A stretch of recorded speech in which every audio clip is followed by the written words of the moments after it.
Chào mừng các bạn đã quay trở lại với kênh Thế giới hôm nay. Thầy cô của ngày hôm nay thật sự đã khác xưa rất nhiều, vui tính hơn, hài hước hơn và khiến học trò nhiều phen phải quay lại với độ lầy lội của mình. Dù bài kiểm tra được điểm kém hay nghịch ngợm trong lớp bị phát hiện, bị ghi sổ sinh tử, nhưng cũng không thể nào nhịn được cười với những nhận xét kiểu như xếp hạng giấy trong giờ học bị giáo viên bắt và ghi sổ đầu bài với nội dung là nghịch chim trong lớp. Hãy comment lời phê sổ đầu bài ấn tượng nhất mà bạn từng được nhận từ giáo viên của mình để xem nó có làm đổ ngã những lời phê có 102 mà em Minh sẽ giới thiệu ngay sau đây không nhé. Giờ thì chúng ta hãy cùng khám phá video Ba mẹ khóc ròng 15 lời phê sổ đầu bài bá đạo của cô giáo nhé. 15. Viết di chúc. Không ít người trong chúng ta từng bị kêu tên trong cuốn sổ tự thân với tên gọi sổ đầu bài. Có bạn bị ghi tên bởi tội nói chuyện trong giờ học, có bạn thì đi học muộn hay chưa làm bài tập. Nói chung, đó đều là những lỗi điển hình mà bất kỳ học sinh nào cũng từng mắc phải. Tuy nhiên, mới đây trên mạng xã hội lan truyền bức ảnh chụp lại sổ đầu bài của một lớp học và lập tức gây sốt.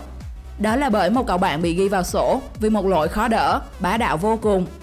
Theo đó, cậu bạn Duy Anh bị thầy giáo nêu danh vì tội viết di chúc trong giờ.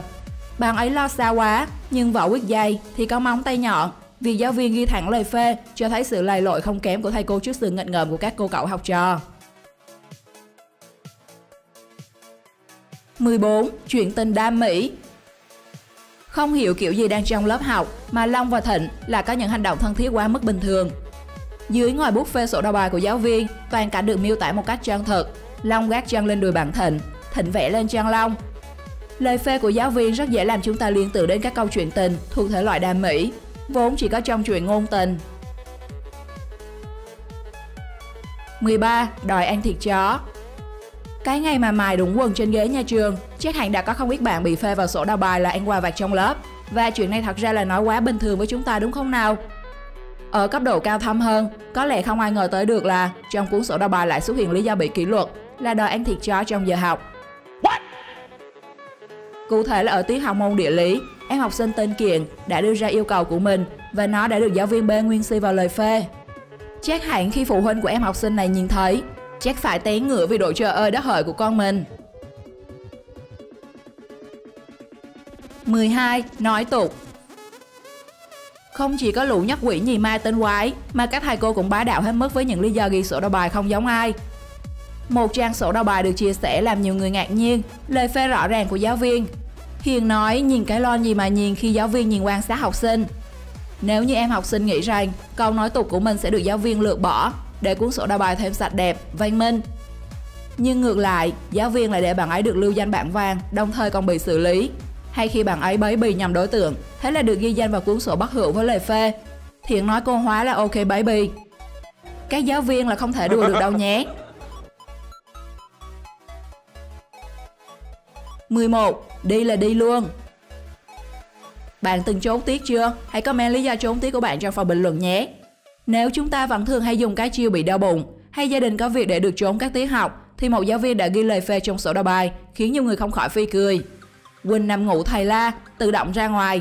Thái ngủ gật, thầy cho đi rửa mặt, đi luôn. Có bạn nào mà đi rửa mặt hay giặt khăn lau bảng mà đi hoài đi mãi hết tiết không thấy đâu không? 10. Trộm có tổ chức. Dù những kỷ niệm khác nhau, nhưng nhắc tới tuổi học sinh, những ngày tháng cắp sách tới trường và cuốn sổ ghi đầu bài, thì có ai mà không bồi hồi xao xuyến khi nhớ về. Có buồn, có vui, có những trò nghịch để đời, thế mới có lời phê có 102 của giáo viên. Ly, Nhung, trộm dép có tổ chức. Phải chăng mấy thanh niên này đang mở hội chợ dép cũ hay sao mà đến nỗi trộm dép có tổ chức luôn các bạn? 9. Xếp hình. Có một lời phê trong sổ ghi đầu bài là mẹ Minh cứ thắc mắc mãi. Nếu các bạn biết thì chia sẻ cho em Minh nhé. Giáo viên ghi một số em xếp hình trong giờ học. Xếp hình? Really? Theo các bạn xếp hình này là thế nào? Comment suy đoán của các bạn bên dưới video nhé. 8. Bát cháy. Cháy hay còn gọi là chí, chắc mọi người đã không còn lạ gì với con vật này. Dân gian cũng có câu, có chí thì nên đâu chưa thấy. Còn hai bạn Hưng, Mạnh lại bác chí trong giờ học và nhận về lời bị phê bình của giáo viên trong cuốn sổ ghi đầu bài huyền thoại gắn liền với những năm tháng học đường của chúng ta. Hưng, Mạnh, bác cháy trong giờ. Đây sẽ là một kỷ niệm khó quên đối với hai bạn học sinh này. 7. Trang điểm. Xưa kia, những lý do khiến bạn bị thầy cô vinh danh trong sổ đầu bài sẽ loanh quanh những lỗi như không học bài, không làm bài, trốn học, cúp tiết, nói chuyện riêng trong giờ. Nhưng giờ thì có thêm vô vàn lý do khó đỡ, trong đó có trang điểm. Yến, Như ngồi trang điểm, không học gì hết à. Đó là lời phê bình của giáo viên đối với hai bạn học sinh trong tiết học của mình. Bên cạnh đó, trong tiết học trước thì giáo viên cũng ghi sổ đầu bài là Tuấn chui xuống bàn ngủ. Với các lý do này, chắc ba mẹ của những học sinh được nêu tên phải cười ra nước mắt.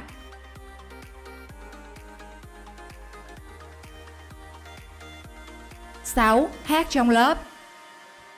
Bạn Duy đam mê làm ca sĩ, nhưng mẹ cứ bắt đi học. Thế nên mới có tình trạng Duy bị giáo viên phê bình trong sổ đầu bài là hát líu lo trong giờ học. Một diễn biến khác thì bạn Phi đã hát Tây Du Ký trong giờ học. Có lẽ bạn trẻ này chỉ mong được hóa Tôn Ngộ Không, thần thông quảng đại để khỏi phải ngồi học đây mà. Các bạn có giống em miếng thắc mắc, sao giờ ra chơi các bạn ấy không hát mà cứ phải hát trong giờ học? Phải chăng đó là lúc dễ được lắng nghe nhất? Còn bạn nghĩ sao? Hãy comment bên dưới video nhé. 5. Tình trạng khác khi học sinh nhiễm TikTok. Với sự phát triển của mạng xã hội TikTok, không ít các em học sinh đã trở thành tín đồ của ứng dụng này. Thế nên khi hình ảnh sổ đầu bài được chia sẻ trên mạng với lời phê Lành, Huyền, Trang hát cục xì lầu ông bê lấp trong giờ đã làm nhiều người bất ngờ trước sự ảnh hưởng của TikTok đối với học sinh và sự thẳng thắn phê bình có phần bá đạo của giáo viên này.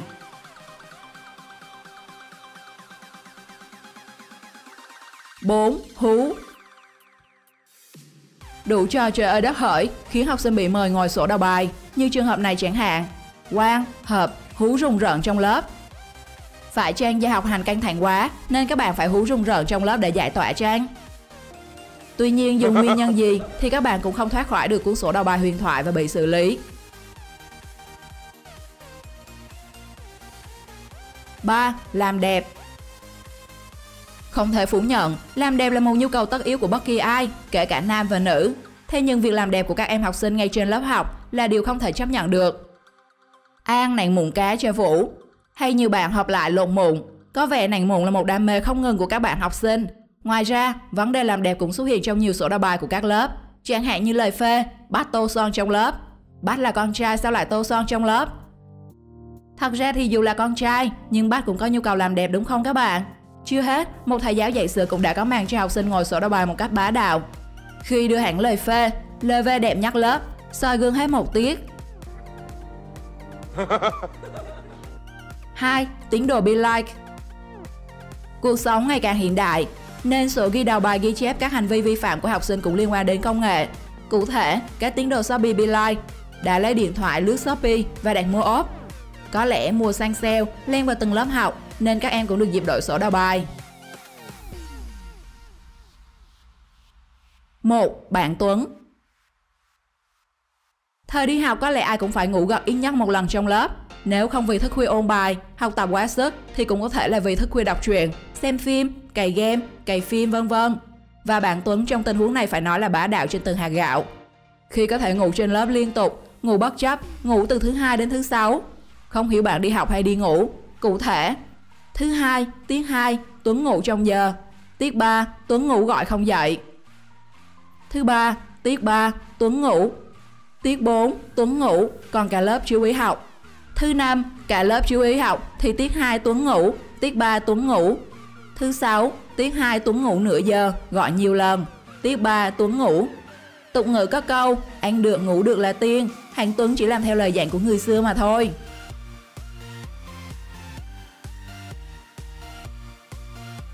Video đến đây là kết thúc. Lý do ngày ấy bạn ngồi sổ đầu bài là gì? Hãy chia sẻ với mọi người trong phần bình luận để cùng ôn lại ký ức thời học sinh nhé. Xin chào và hẹn gặp lại các bạn trong những video sau.